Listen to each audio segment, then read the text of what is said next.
Allergies. Hey y'all, we live. What's up? Good evening. How's Good everybody evening, doing? everybody. Evening. Hello. Wagwan, as a Jamaican say. What's going on? What's going on? Wagwan, yes. So Wagwan. Wagwan, no.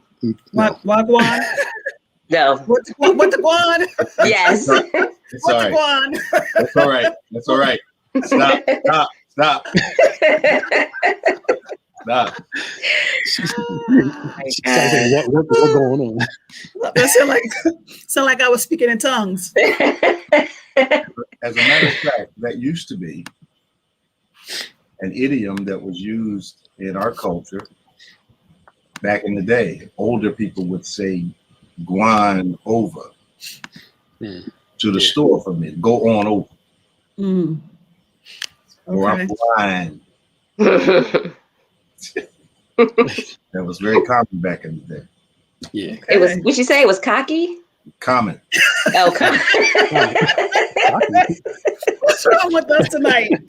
My sheep don't know my voice. That's for sure.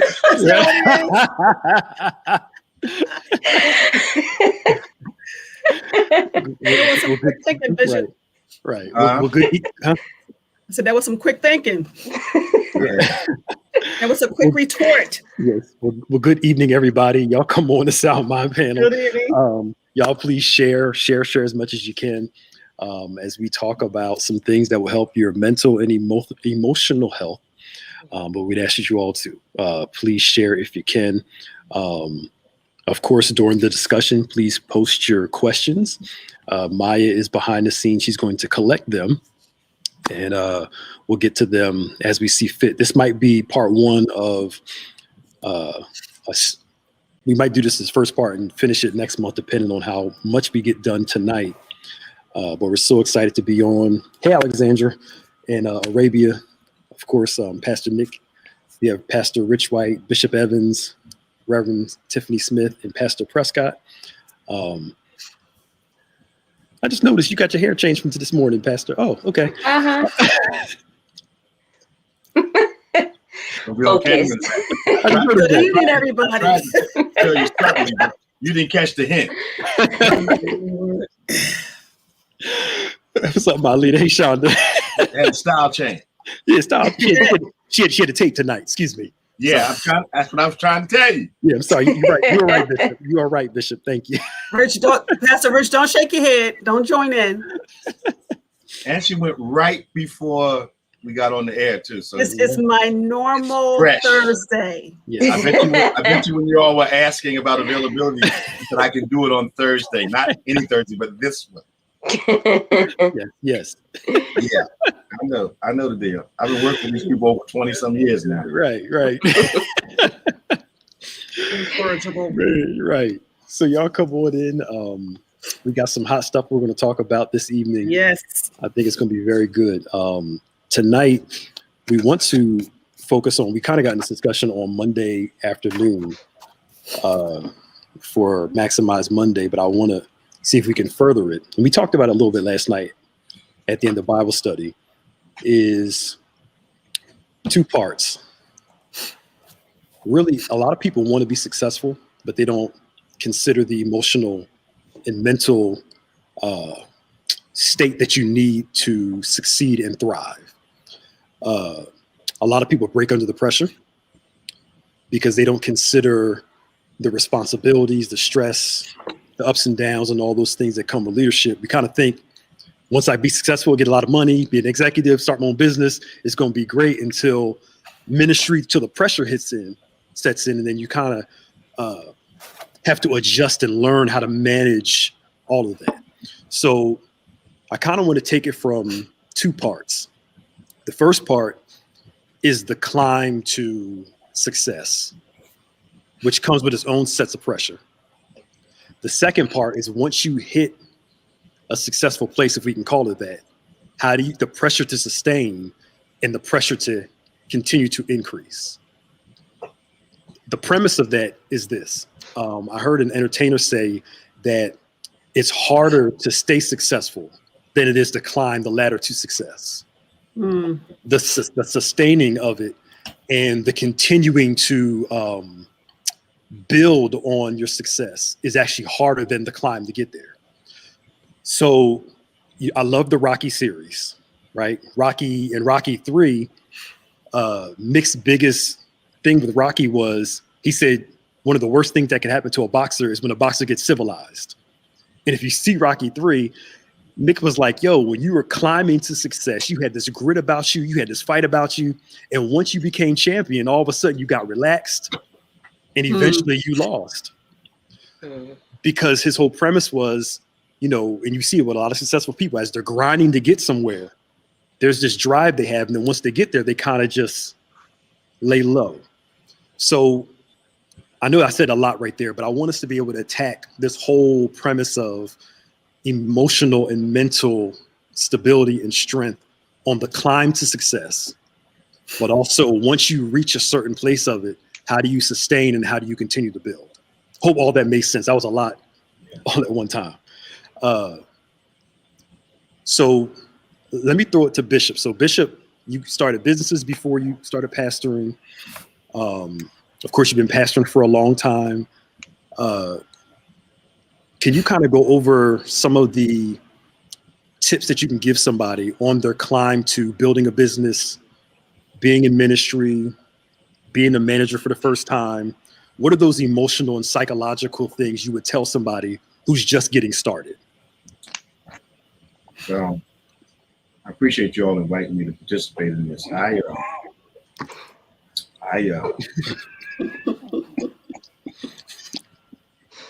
really believe, especially for Christians over the last 30 years, we do not consider the full ramifications of what it means to be self-employed. Most people that I have met during the last 30 years in the body of Christ cannot manage the liberty of being self-employed.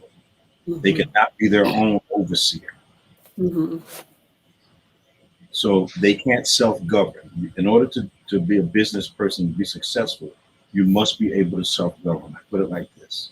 You have to go to work self-employed, like you're punching a clock at somebody else's door. And then you have to understand that most people are they don't conceive of the sacrifice it takes in the building phase. The maintenance phase, you may work, you know, back in the day, I can recall working 110 hours a week starting a business. And then after it got running well, working 30 to 40 hours. It's janitorial. It's not a hard thing to do. It's not so much personnel, but it is personnel heavy. I saw a lot of guys starting a business but not want to make those sacrifices on the front end. In corporate life, two or three things happen. Rich, you can help me with this. Number one, most of us are not ready for the corporate wars. Number two, most of us are looking for mercy in the corporate environment, and there is none. People are looking to be treated fairly, and that's not how it works. So it's going into an environment full of dreams, and then there's a harsh reality that hits you right in the face as soon as you walk through the door. And you learn that your talent alone is not enough. You've got to be able to build relationships. And for people of color and women, you have to have a business or a position that is measured by numbers. If it is subjectively measured, you're going to have a more difficult road. So all of that coming in is that the 8-hour day myth must go out the window. Almost married to the new position is what it is. The first people that are going to not understand that are the people closest to you. The people that have never been involved in an entrepreneurial atmosphere don't understand what it takes to be successful. And then once you do get there, there are different pressures, but the pressures remain because now you have a target on your back. And if you're in a corporate environment, people are ready to take a position. If you're in a business environment, people are ready to take your customer. So it shifts. It's almost like some people want a handout when they start. They want a wilderness type existence. And some people are shocked because the promised land requires so much work. So it's an amazing dynamic. I think what discourages people is the loss of what we traditionally call me time. It is not until, and I keep using kingdom illustrations, it is not until what you carry becomes inseparable from you, like Christ and his cross, that you're really ready to be a success. Even after he laid it down, he's still known for it. So that's the relationship you have with what you're trying to build. And it's difficult to find people, especially people close to you, that understand that unless they're doing it also. Like I understand Rich and his travel. I understood what he had to do to get where he is today. Because in corporate life, especially for African Americans, you have to do that. For women, you have to do that. You know, so it's not a giving up of identity. It's accomplishing, it's playing ball on the field in which you've chosen to play. I'll shut up. Pastor Rich, you want to chime in on that? I can never and will never be able to follow the bishop. So that's unfair at best. But everything he said is right. You know, I'm a corporate guy, so I haven't had the opportunity to be in business for myself. But that being said, having been in corporate America for so long, the businesses that I've had or have been entrusted with to run, it's like running your own business, except that, you know, the man can tell you to leave. But as the bishop says, you know, the numbers, the data doesn't lie. The data doesn't lie. So if you're hitting your numbers, nobody can say you're not doing your job. But what I've found in corporate America is that you find, well, not even in corporate America, but in life, a few people that are successful spiritually, personally, relationally, and work-wise. You know, somebody may be great at work, but their life is a mess. Somebody be a very spiritual person, but they can't go to work. And, you know, I've always strove to be able to be successful at all four. The last one, work, it's always been pretty easy. I've failed miserably in all the other ones at times in my life. So it depends on the person and the dynamic of the person. But it's difficult, but you have to put in the work, as Bishop said. Yeah. You have to be true to yourself. You have to know, particularly as Bishop said, if you're a person of color or a woman, if you're a woman and you're very aggressive, like your majority white counterpart, you're going to be termed a B. If you're aggressive as a person of color like me and dark skin, you're going to be termed an angry black. You know, so you have to be able to walk that line. My dad used to call it learning the dance. You have to learn the corporate dance, or you have to learn the entrepreneurial dance. So that you'll know when to step front, when to step back, when to step to the side, and when to turn around. And once you learn that dance, it allows you to migrate, and it makes it gets easier as you go along because you know the game. It's just like as you said, Bishop. You know, whether it's just like athletics. There's always somebody if you're going to drop the ball, if you're going to not hit the shot, there's always somebody else that's going to be ready to come in the game and take your spot. Yeah. There's always a ram in the bush waiting for your spot. Right. Yeah. Right. So don't think that you the end all be all. Nope. There's somebody right there waiting to come in and take your spot. Made in the cut. You know, so you got to always be prepared. But you know, again, spiritually, personally, relationally, and work-wise, you find very few people that are able to do all four of those very well, and that's what I've always striven to try to do.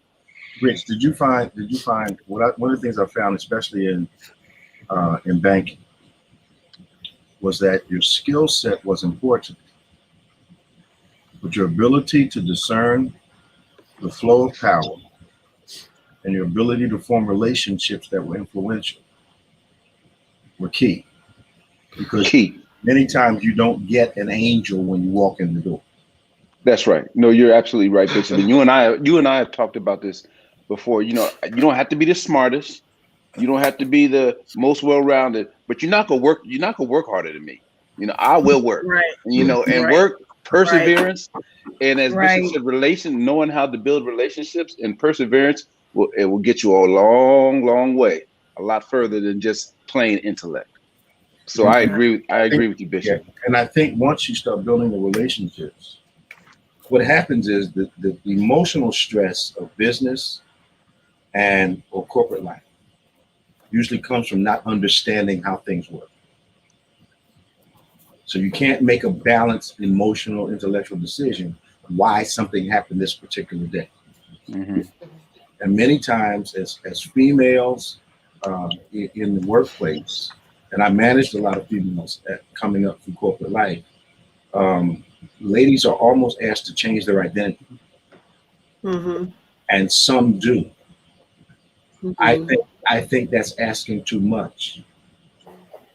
And I think that's giving up too much when you're willing to let go of who you are to fit into the environment. I think if you have to let go of your identity, you're in the wrong environment. Right. That's right. Right. So speaking of, actually, Bishop, actually, go ahead, Pastor P. Go ahead. Yeah. So I was going to say that I think a lot of people don't count the cost, obviously, of all the things you and Pastor Rich both said. But then I think what is also woefully lacking is mentorship. Like people just don't know what they don't know. Mm-hmm. So I think when you get involved in it, when you get there, you just you're winging it because you just don't know. You don't know what to expect. Mm-hmm. Most environments are not teaching environments. Mm-hmm. No, I'm talking about having a mentor, not so much in the corporation even, but just a mentor that kind of everything you said to kind of walk you through those things. And that's what I'm talking about. Those things. Most environments, you're saying mentoring, I'm saying teachers. Gotcha. Mentors teach you what to do, Mm-hmm. show you the ropes, talk Mhm. very clearly to you. Most corporate environments, you have a hard time finding a mentor. Mm-hmm. And that makes it difficult to find them outside the environment. But the problem is if you have a mentor who doesn't have familiarity with your flow or where you are or what you're doing, that mentor has very limited ability to help you. Mm-hmm. Because Rich, to me, each environment has its uniqueness. And each environment that I worked in had its own landmines. So you needed somebody not only familiar with the culture, but familiar with the landmines also. Because you didn't get many chances to fail. Yeah, you're right, Bishop. And that mentor thing, Pastor P, is important, but it's a two-way street. The mentor course. has to want to mentor the mentee. You may want a mentor, but there may not be anybody there to mentor you. Like Right. Bishop talks about the white Jewish guy, I think it was, Bishop, that you had when you were in banking that took a liking to you. Yep. Or I can talk about a PhD chemist that first, took a liking to me and made sure that I knew that I belonged there. I wasn't a mistake, that I'd gone to school, I studied, I belonged there. But but if you don't have a mentor, what do? Mm-hmm. You look, you watch, and you copy. Right. You got to discern the environment. You look and see what other folks are doing that's successful, and you copy. Right. Right. I think one of the disturbing things I found was that when you go to your non-corporate or non-business environmental friends to tell them about the quote-unquote injustices or difficulties, they actually don't believe you from the beginning. They think you're overreacting, think you're making it up. People can't be that bad. It can't be that persecutorial. And so you find yourself feeling as though you have no one to talk to, and the no one is among your family and normal circle of friends. Which means an entirely different realm of relationships have to be built. But then you find out that you don't know who to talk to in the environment that you're in. So you become very guarded, and find that when that guardedness happens is when self-discovery happens. Can you explain that? What happens when it's, as long as we think it's injustice going on, as long as we think that they're trying to destroy me, as long as we think those things, and we're looking for help outside of us, what you can do remains undiscovered. Okay. It is only under the pressure of performing and apparently no help. And even Christians say they have no help, even though they say they have God. Yeah. Is then you start to discover really what you're capable of. Yeah. You know, I worked a bank job. I was a vice president, corporate lending. I arrived at work at 6:30 in the morning because I realized I didn't know as much as my peers. I started that as a credit analyst and kept that habit. I'd get to the bank 6:30, 7 o'clock at the latest in the morning. I'd leave at 6 or 7 o'clock in the evening because I literally had to. I didn't have the opportunity to be relaxed during the workday. And I had to make sure that I was there late to make sure no hanky-panky was going on with my stuff after I left. So it was a very intense, you know, like 10 years, every day for 10 years. But there was only 6 black guys in the country that were vice presidents of commercial lending in the banking industry at the time. Wow. So we were looking for each other at the national meetings, like, where you been, man? You know, but the reality is there's that pressure, and a lot of us want the dream, but have not considered the pressures that go along with it. Yeah. Yeah, and a lot of people want friends, and leadership is lonely. Everybody on the phone right now knows. Everybody on this call right now knows it. When you are striving and leading and doing what you have to do, it's not about friends. It's about getting the job done, you know. And it can be a very lonely but fulfilling experience. That doesn't mean you don't have relationships and acquaintances, but it still is it's a lonely road, and that's okay. That's not a bad thing, so to speak. But it's not. You know, you may have a team of folks, and you trust your team to do their job, and that's what their job is. But at the end of the day, the buck stops with you. If there's something wrong, you know, if there's something wrong with any of us on the phone, folks are gonna look at us. You know, they're not going to look at the team because we're supposed to lead the team, and you have to be able to embrace that and say that's okay, and then be able to run with that and not think that and not look at that as a hindrance or why me or how come nobody. You know, you can't have the pity party and be thinking about, you know, how come, you know, I'm doing this all alone. It's okay, but leadership certainly is can be a lonely thing, particularly when, as Bishop knows, I've been blessed to travel a lot of places, and you know, when you're the guy and you're there, and there's nobody else sitting up front with you, right? You're the only one there. You go and take a group of folks out to dinner, and the last person they think is going to get the check is you, and you're the one paying for everything. You know, it's you know, it's because of the assumptions that are made. Because when you're a person of color or a woman, a lot of times they don't see you. You're there, but they don't see you. And some folks need to make their presence known, and other of us don't have to do that. Don't feel the need to do that. But it's part of the grind, and we should all be prepared for that. I think one of the things that I saw is that you can't let the harshness of your developmental years cause you to mismanage your development years. In other words, I've always brought other people along with me. And one of the reasons I did that was because I didn't have help for so long.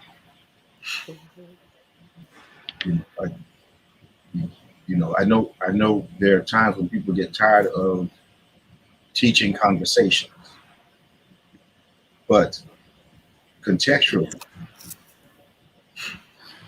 those are your teaching moments, your mentoring moments, when you can share your experience with a person that's doing the same thing you're doing. And, you know, but I know some people who their developmental years were so harsh, they stopped helping other people. You know, so once I got to the point where I could help, you know, and that's been since about 28 years old in corporate life, church life, business life. I've always thought that I had an obligation to help others because help was so unavailable to me. Mm-hmm. And to watch the cycle repeat itself once I started pastoring was kind of alarming to me. Yeah. Because I thought there would be plenty of mentors. Yeah. But we often compete as if there's only one slice of the pie and you have it already. Mm-hmm. So people are unwilling to help. We compete as though there's a very small shelf for success. And there's only a few spaces on that shelf. Mm. So so people feel like to help someone is to threaten their own security. Right. Yeah. Right. Can I throw this, since we're talking about help and learning, I've learned for me, the more responsibility I have, the further I go in ministry, the more time I have to spend studying and learning to build in that, to help my emotional and psychological side. Mm-hmm. Yeah. Because success, a lot of people don't think about this. As you said, success is a revealer too. It reveals what you can do, and it reveals your insecurities, your flaws, your hang-ups. And I've learned over the past few years, like certain music I can't listen to like I used to. You know, certain you just can't tolerate it like you used to. I'm getting really saved, y'all. You just can't tolerate it like you used to. You know, right. But what would you guys say about that? The need to grow, reading, listening to stuff. How much more time do you have to put in to your education and feeding yourself? He froze. I think that if you see purpose as a destination, you will minimize the need for continual learning. Mm-hmm. Okay, we're back. Right. Y'all good? Right. Yeah, we got. Yeah. You were frozen. If you have an arrival mentality, Mm-hmm. You're right. I think you will cease to think you need to learn. Yeah. But if you're real about the fact that if your environment is not changing, you need to be changing in your environment. Mm-hmm. You need to mature in your own environment. Because once again, a lack of enthusiasm, I believe, is a lack of self-discovery. Yeah. Mm-hmm. Yep. Mm-hmm. Mm-hmm. Mm-hmm. Anybody else want to chime in on the education part? Because I know, because ministry is a revealer. Business is a revealer. The call exposes what's wrong with you too, so you can work on it. Yes, it does. Every major biblical character fell, not because they're gifting or their anointing, because there's a character flaw in them. Some area they didn't develop and grow in that got the best of them. Mm-hmm. I think that sometimes business ministry, like a lot of us, the reason why we kind of get stuck is that fear paralysis too. Of I'm trying really hard to be successful, but they underestimate the criticism, the public failures, the ways in which it's easy to get set back. And when you're trying and to be successful, you have to be willing to fail. So you have to try, you have to do trial and error, you have to work out relationships, you have to work on finances, you have to work on your self-esteem, your commitment, your discipline, and all of those things. And some people, they can do a few of those things, but not others, and they all have to marry. And I think that's where people struggle is you can't be successful with you can't be unsuccessful with your finances, but be good with relationships. They all have to come together. And for some people, they get too scared to address the parts where they're weak because of their own feelings of inadequacies, and that just keeps them stuck. And there is no way in relationships and business to not work on all of those things. And so education on things that you're not strong in is important. Like I hate math. I hate it, okay? With a passion. But I have to do it every day now, and it bugs me, but you got to do it. Right? You got to do it. You got to get over your fears, your intimidation, your all those things that get in your way of moving forward, because that is going to keep you progressing. Have to. That's so good. That's so good, Reverend Tiff. You know, everything you just said about staying in that constant state of moving forward. You know, Bishop said something Sunday, I think it was, at the last service. He said, you know, Satan is trying to keep us in a place of immaturity. So as Pastor Nick said, if we're not always growing, we're going to be in that place of immaturity. If we feel like we've arrived, we're going to be in that place of immaturity because there's always more. So when I think about work, for instance, there's only three things I want to be able to do. I want to immediately add value and consistently add value. I want to develop people and I want to learn. If I'm not doing those three things in my daily work, then I need to go do something else. Right. Add value, develop people, and learn. If I'm not learning something, then I shouldn't be there, right? I need to go somewhere else. And so to be able to do all those things at the same time, it's like work, worship, and wait. We should be able to do all those three things at the same time. Right. And being able to add value, learn, and develop people at the same time is one of the things that has worked for me in my work. I think you have to keep pushing yourself no matter what level you think you're at, because I think average is celebrated and it's easy just to settle into average. So I think you have to be really intentional about pushing yourself to grow, especially in areas where you are weak in, that may, kind of not help you with whatever you're doing. Yeah. So I think most of us have to I think you have to be objective about yourself. And I also think that a lot of times we have a naive view of our environment, and we're not totally aware of our environment constantly changing. And we decide to settle into a certain personality. Don't leave ourselves open to being stimulated by the environment that we're in, to learn more, to do more, to change. I think you have to have a mindset where you're going to reinvent yourself. A lot of the pressure comes from not wanting to grow with the environment that you're in. And emotionally, you will try to bring an organization back to where you are. Instead of being liberated and grow to where the organization or business you're involved in is going. I've seen a lot of people lose a career because they didn't like the versatility or the mobility or the velocity at which an organization was growing. It's something you said a long time ago. The institution always wins. Absolutely. I just told somebody that they'll fire you and find somebody else. Yeah. Right. Like they're not going to change their whole entire institution for one person. Yeah. We might be unique. Yeah. We might be special and we're not unique. Right. There are other unique people too, other people gifted. Records are made to be broken. That means they're record breakers coming up right That's after. right. Yeah. I'll throw this out there. I heard Will Smith said this last year, I think. He basically said you cannot out-succeed your wounds.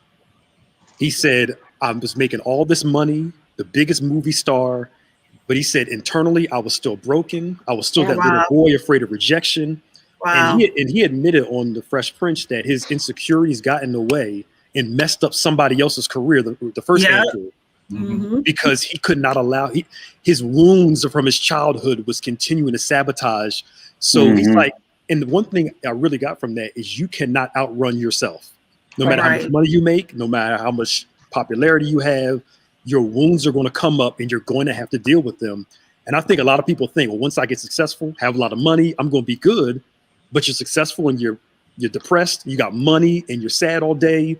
I want to throw that out there because a lot of people that are wealthy, they're miserable. Some are suicidal because they were using their success to compensate for their inner brokenness. They actually thought that the success was going to heal them. Yes. Right. Yep. All the success does, if you're insecure, your success is going to intensify your insecurity. Yes. Yep. Yes. So emotionally, if your aspiration does not reveal your dysfunction or not inspire movement towards healing that dysfunction, you will self-destruct as you get more and more successful. It's you have to. Part of God's plan for us is the blessing reveals your struggles. Yes. But but there, you know, it's the whatever your thorn is, the grace that you have gives you the power to defeat it every day or to overcome it every day. Mm-hmm. But if you're not willing to admit that it needs to be, you need that victory every day, then you'll start to force people around you who are under your authority to mold themselves to whatever your dysfunction is. Right, right. Right. So you'll see whole departments of people adopt the Yep. mania of their boss. Mm-hmm. Wow. Mm-hmm. Because most people, and I think this is going to help emotionally, most people cannot connect the dots back to the incident that causes them to behave in the way they behave right now. Yeah. If you can connect the dots, Mm-hmm. then you find the cause. Yeah. And if it's been too long, and I've said this 100 times, if it's been too long, you know you've got an issue, and you it's been 20 years, you really don't know what you were thinking. Just look at what you were doing. It'll tell you what you were thinking at the time. Yeah. That's right. That's right. Yep. And most time what we do is avoid looking at what we were doing because it may not fit in our concept of ourselves right now. Mm-hmm. Mm-hmm. So this emotional thing is something we all bring. Yep.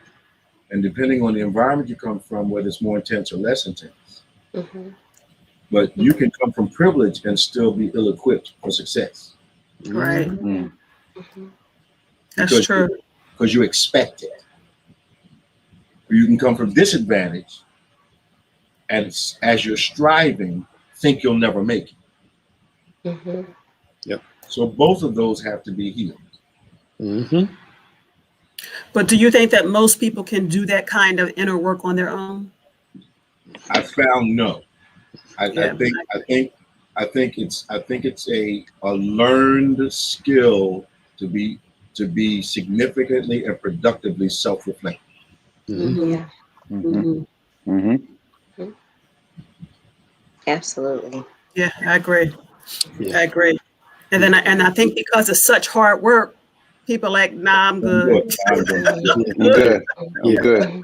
They won't do it. I'm good right here. It's too much work. But we all know that the way of progress is neither swift or easy, right? Right. We've talked and learned about process years after year after year. It's not going to be swift.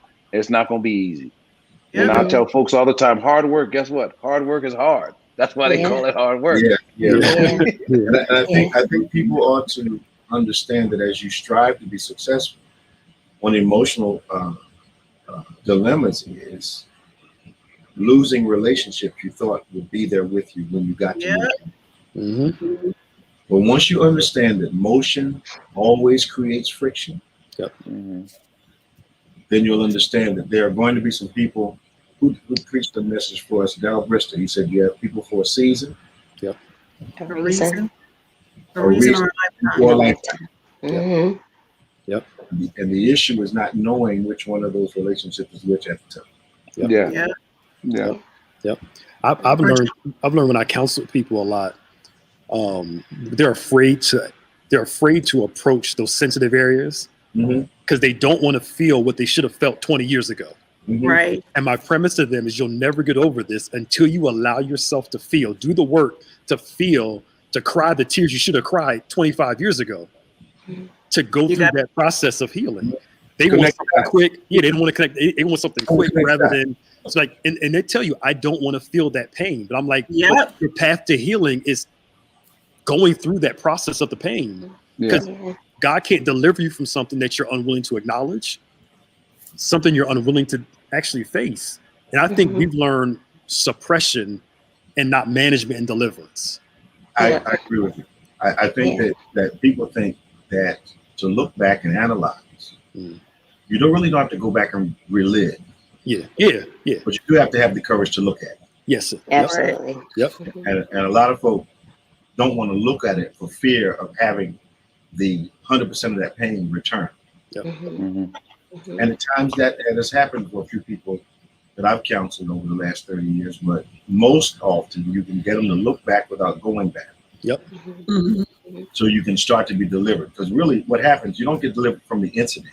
Mhm. You deliver it from the influence. Yes. Yeah. Where you can manage the emotion in your present situation. Yep. Right. Right. Yeah. Right. Because I Right. think people don't understand that not addressing it is only recreating the narrative anyway. So you avoiding it Yeah. is not helping. All you're doing is continuing the cycle anyway, as opposed to realizing that even though it's hard to look at it, that's the healing power. Mhm. Being able to look at it, deal with the discomfort, and then move on. But avoiding it, that is the quickest way to just keep the cycle of a narrative going, is not helpful. And I wish people will understand that if you want to be successful, you have to address your past.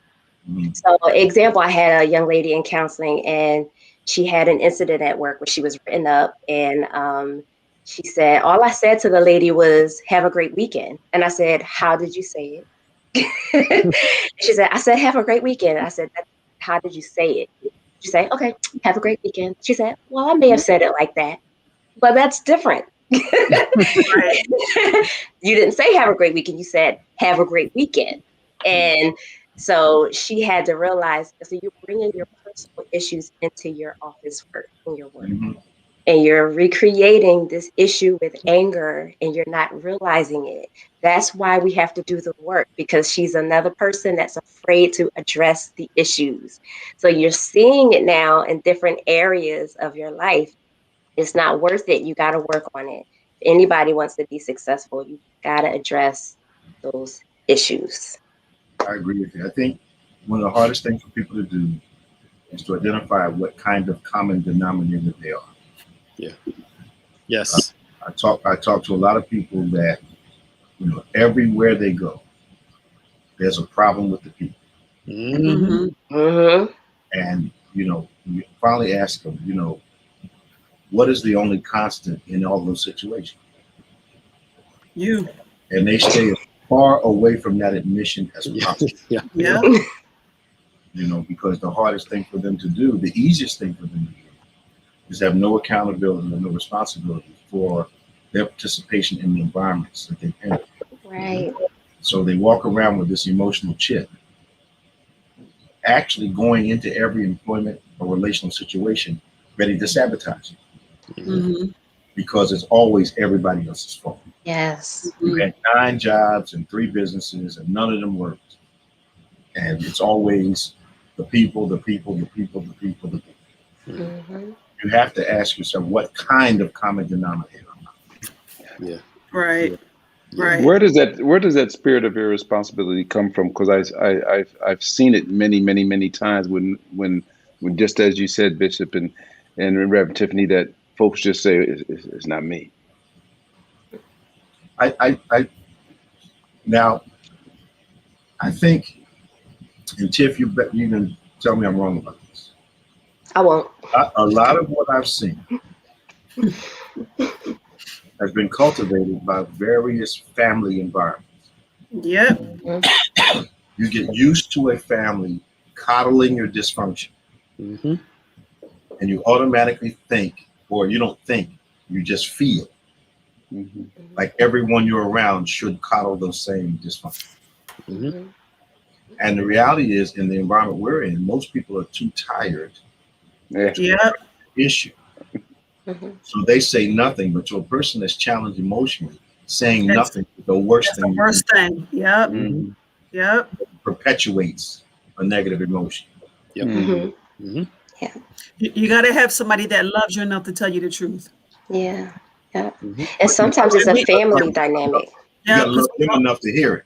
Right. right, right. So we all have people in our family that we say that's just how they are, and they go through life and nobody ever confronts it. So we're partly responsible for them being like they are because we've never challenged them on it. Mm-hmm. Mhm. Yeah. Yeah, that's what I was going to say. It's like the family dynamic is a lack of accountability. So Yep. sometimes it's just everybody in the family has a problem with communicating. And then now you sending Susie, she all to work thinking that she don't have an attitude problem, but everybody in the house got an attitude problem. So now she don't know how to identify that this is not normal. Right. Right. Or this is not Yeah. acceptable. This is not acceptable behavior. And so Mhm. until you go to work and then your boss says, that's rude. What? This is how we talk to each other all the time, Right. Culture. Yeah. Yeah. And it's pitiful because not only is that an issue for the individual corporately or business, but if you're not careful, that thing, and help me out with this, Tiffany, can become a strong emotional issue when you get to be about 40 to 50 and you're unable to adjust yourself to fit, and I've seen a lot of people who we called strange when they were younger get to be 40 to 50. And we find out it's untreated schizophrenia, Yep. untreated bipolar, untreated personality disorder. Yeah. And what their friends and family have done is nurture that thing. Yep. And the problem for people is that when they're emotionally challenged like that, they try to recruit or disciple the people around them. Yeah. To make the people around them think that what they're feeling and doing is normal. Mm-hmm. Your correction is abnormal. Yep. Mm-hmm. Yeah. Yeah, absolutely. Because the people in the work environment, they don't have to put up with that, No. No. and they're not going to put up with it. Yeah. And they can't stay anywhere. Yeah. But then they come home and the family says they just don't understand you, or they're Oh not. my goodness. Yeah. They don't like you. They're not paid to like you. Mm-mm. The institution doesn't change because you walk in the door. Okay.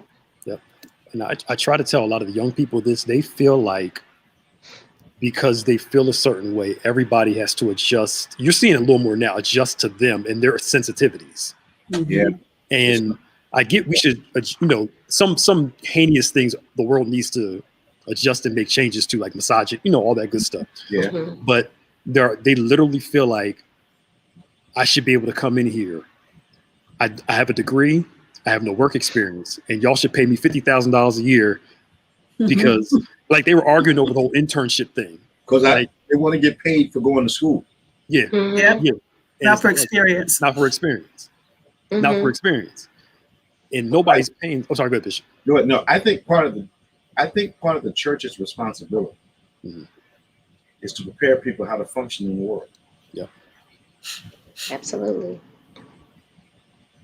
Yeah. Absolutely. But I find a lot of this generation now, they're rejecting that preparation because it doesn't fit with their idea of how things should be. Right. Mhm. But then they go out and try to start businesses or try to get corporate positions. And it's always, I don't need to work for anybody. I need to start my own business. That is a very revealing statement. Mm-hmm. Very revealing. Mm-hmm. So you could not be successful in structure and expectation. But Right. if you start a business, there will be no structure and be no expectation. Right. Right. Mm-hmm. There won't be if you fail. Yep. So you couldn't follow how you gonna lead. That's right. Mm-hmm. Because the crazy thing is they want to hire an employee and want that employee to be to them what they refuse to be Absolutely. To other body. somebody That's else. right. That's right. Yeah. Exactly. And that's an emotional problem with the leader. Mm-hmm. So, it's time went by fast. We got about 10 minutes left. Bishop, I want to throw this at you and just kind of see where we can take this. I was watching the Michael Jordan documentary, right? Which one? The one that ESPN did, where they did this whole thing. Yeah. Last Dance. Really good. Yeah. But I like his competitive drive borderlined on somewhat insanity. something's wrong with Michael Jordan. And to me, it was like, and you've seen a lot of successful people do this in business or whatever. They use offense and wounds to drive them to success, but they're never happy. They're never fulfilled. Mm-hmm. To me, being driven by fear, wounds, I'm gonna show the world that, I'm the best. I'm the best. Y'all make me feel bad. Motivation. That can only, Mhm. that motivation can only take you but so far, Okay. and then you fall flat, and you're miserable still. Yeah. But a lot of people use negative energy to drive them to success, and then they're miserable for the rest of their lives. Like, I know you talk a lot of successful people, Bishop, but some people find, like Mike Tyson, find motivation in that anger. Well, they created an offense to drive them. Okay. The problem is, if that's what drives you, you have to keep creating offenses. Yeah. And when you keep creating offenses, you're actually living in a world that's not real. Yes. Mm. Yeah. And then you get to the point, like I would have been, if I had been, I hope if I had been Michael Jordan and they start calling me Black Jesus, I would have rejected that. Yeah. Right. But that just showed me how badly he needed to have affirmation and confirmation that he was the best. It wasn't enough for him to know he was the best. He needed to be, he needed to be feared and all this other stuff that he had going on. The documentary, to me, didn't reveal a lot about basketball. What it did, it revealed a lot about him and the way he's motivated himself. And yes, he is driven by initial rejection. Mhm. But now he's offended when he's not treated like a king. Mm. Like everybody's supposed to speak to him if they walk through a restaurant. Well, no. And I'm gonna make you pay if you don't. Wow. Yeah. In the one part where it said he made up an offense just out of nowhere, just to motivate him to play a game. It didn't really happen. He made it up in his mind. That became the truth for that night. Yeah. And he played great. I think one of the greatest of all time, but his teammates hated him. They couldn't stand him, but you see a lot of people in corporate world doing the same thing, it's crazy. They're being successful to prove to somebody else I can be successful.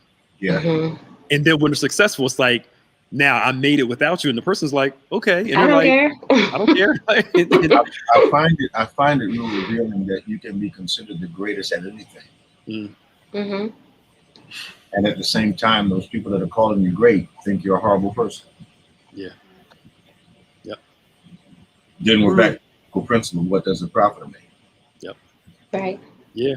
Gain the whole world and lose who he is. Yeah. That's right. That's right. Now, if we're going to throw a log on the fire and keep it real, Yeah. let's be real here. Some of gospel music and some Black teaching that focuses so much on your enemies, your haters, and we're going to prove them wrong. And we're trying to use God and being blessed, being fueled by proving our haters wrong. That's so true. And people shouting in church over it. Absolutely. Gospel blues. Why are you trying to be successful spiritually to prove your haters wrong? What about pleasing God and taking care of people? Well, I can still remember the expressions from people that sat in my office and said to me, all these people hating on me. I can still see the expression after I gave them the answer. Why do you think all these people are hating me?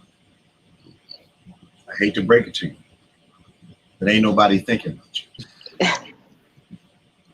What you have done is create a cloud of witnesses that are against you. Yeah. To make you feel valid as a human being. Yep. Because even though the attention is negative, it's attention. Right. That's right. Mm-hmm. So true. Yep. And I think that type of preaching, hip hop culture influence the preaching and not the word of God. Absolutely. That's so completely opposite of how God teaches about how to deal with your enemies. Mm-hmm. That's right. Have you ever noticed if you backslide for a minute while you're preaching and you say something like everybody's jealous, 3/4 of the church will exclaim, Yes! Goes off. Mm-hmm. Looking all around the room for the haters. There's an insecurity. Yep. Yeah. Let nobody think about you. It has Nobody. to be. People. Yeah. And there's a negative competitiveness that has to be addressed. Yep. Mm-hmm. Yeah. And like you hear We people have to compete and help each other at the same time. absolutely. That's right. Like you hear preaching like, you don't like my hair, wait till you see me next week. I'm gonna come in and like, what does that have to do with Jesus, the gospel? Like, why are our haters? People can motivate you, but I'm sorry. Social media has created a group of self-worshiping idols like I've never seen before in my life. Absolutely. You can be anything you want to be on social media. Absolutely. And you've got people putting their pictures on social media, and they're not natural pictures of them. They're after they've touched them up. Then they put the chiseled look on you, perfect look on you. And then walk around with this false image, which births false confidence, which births what I call a mania. Yep. Yeah. Because you know what people are seeing is not what you really think you look like. Mm-hmm. Yep. I asked somebody, like, so what happens when somebody sees the real you outside of the filters? Like, what are you going to do? Like literally, like, well, I'm just going to keep making sure I'm all glammed up so nobody sees me that way. Somebody is going to see you like this. Eventually, you're going to take it off. Pressure. The pressure is trying to maintain that facade all the time. Mm-hmm. You know, and we're not as, because we're in the culture that we're in, most people will receive a false image. Yeah. Mm-hmm. They never get to know you. So you build an image that interacts well with the people that you're around all day. They never get to know who the real you is. Right. Yep. Right. And that true. Time always peels the skin off a human being. Absolutely. Absolutely. Absolutely. Mm-hmm. Wow. Wow. We did have a question. We got like 2 minutes left. Somebody asked about basically there are people who say everyone should be an entrepreneur. And she was wondering, how does this make sense? Everybody's not. It doesn't. Yeah. Okay. No. Yeah. And because like we said earlier, most people cannot manage the liberty of being self-employed. Yeah. Right. Yeah. Show me a failure in business, and I'll show you someone that thought being self-employed thought you could get up at 12 o'clock in the afternoon. Yeah. And just tell their secretary, cancel all my appointments that day. I'm going shopping. Mm-hmm. Or I'm going to play golf. Watch this. What they miss about I'm going to play golf is that people have very important meetings on the golf course. Mm-hmm. Right. And when I'm paying $80,000 a year to be a member of that course, I bring guys there to close multi-million-dollar deals. Yes, sir. Not going out there just for entertainment in the middle of a work day. That's right. Absolutely. I'm not flying you in my jet from New York to Florida Mm-hmm. for any other reason than for you to sign a contract before we land. Absolutely. Mm-hmm. But people think they can skip steps. Like they Yep. have great passion, but don't want the discipline that comes along with it and the work. And it's work. Like it's work. It's not. So a lot of people want the accolades at the end without the steps in between. Just get me to the end, Lord. That's all I want, Lord. What's my destination? And you can't do it that way. You have to take the steps and go through the process. Passion for the idea will never replace passion for the work. Absolutely. Right. Absolutely. So true. I remember one time before this pre kids, we were at a certain restaurant that cost a little money, and the people sitting over for us were talking business like crazy, and their bill was probably high as, because they had the works out there, but they were willing to spend the money to talk business to close on this multi-million-dollar deal. We're sitting there like, yo, these people talking numbers, but they saw it as an investment. To do that work. So Bishop, you're right. It's not like we're going out to these places just so we can have fun. I'm taking this place because I know I can spend $400 on this meal because I'm bringing in X amount of dollars. That's going to pay on comparison to the price of this dinner. Right. And the other thing I think that people that have not had that level of business or corporate success, you rarely run into a professional that does not understand the deal in the first 5 or 10 minutes of your conversation. Yeah. Okay. That's why it's always good at 5 or 10 minutes in to ask if there are any questions at that point. Because most real professionals, high income people are getting bored with your presentation. You've come ready with a 45-minute presentation. They've got the deal in the first 5 or 10 minutes. So it's good to right at that 5-10 minute mark, say, any questions so far? And they'll say no, because the next part of that conversation is going to be, do I like you? Can I work with you? Yes, right. That's right. If you can't get it on one page, I don't want to see it. Yeah, and if you give me 45 pages, I'm going to the last page. You got to do it. The relationship principle. That is ain't the last page. And I think a lot of times that's where people fail, is their ability to emotionally manage relationships and build sincerity. I think that's where and that comes from your background again. That's right. You Because can't when you have it, networking is the wrong word for relationship building. it's totally different. And the Yeah. relationship building takes time. Bishop, you've done business in Asia as I have.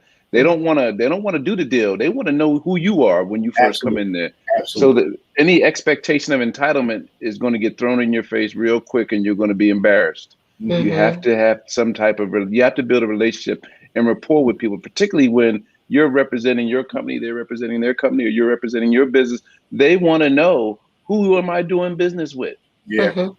And the flip side on that is that in the conversation, they are sensing sincerity and actual realism. Mhm. And if you are being nice, experienced people can pick that up. And they'll just say, there was something about him I didn't like. No, you're so right. People can discern whether you're just a real person or you're just trying to do a deal. I was talking to a guy in Mumbai this morning. First time I ever met him. We're doing this deal. We started the conversation. I said, well, tell me, how's your family doing there in Mumbai? What's going on with the pandemic? He said, wow, thanks for asking that. They're not used to hearing that. You know, And that makes you different doing business with him.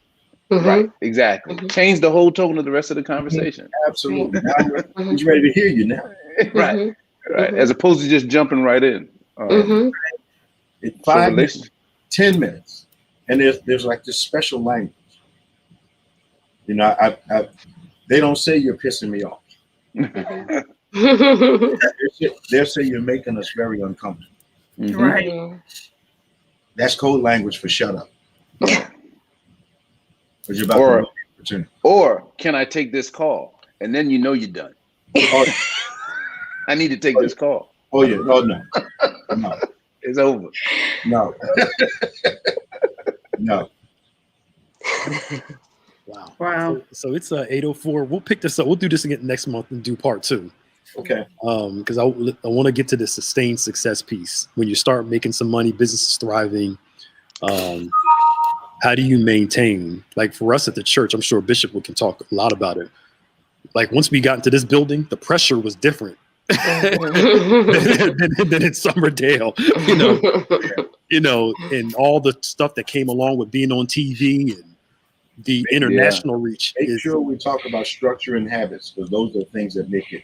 Okay, structure and habits. Okay. Successfully navigate transition. Okay, Pastor P, you got Structure and habits. Structure and habits. Okay, good. All right, y'all. Thank you guys for coming out. Hope you guys enjoyed this. This was a good panel. Hope you guys got the advice on business, entrepreneurialism, and we'll pick it up next month. And God bless you all. And don't forget Sunday, 8 o'clock service, of course, on point, 9 o'clock, all that good stuff. Send us your prayer requests too. Please send us your prayer requests. We're going to be praying over them on Wednesday nights at Bible study. You can send them to social@gotobethany.com. All right, again, that's social@gotobethany.com. And thank you all for joining us. We love you guys. We can't wait to see you in person again. See y'all later. Bye. Good night.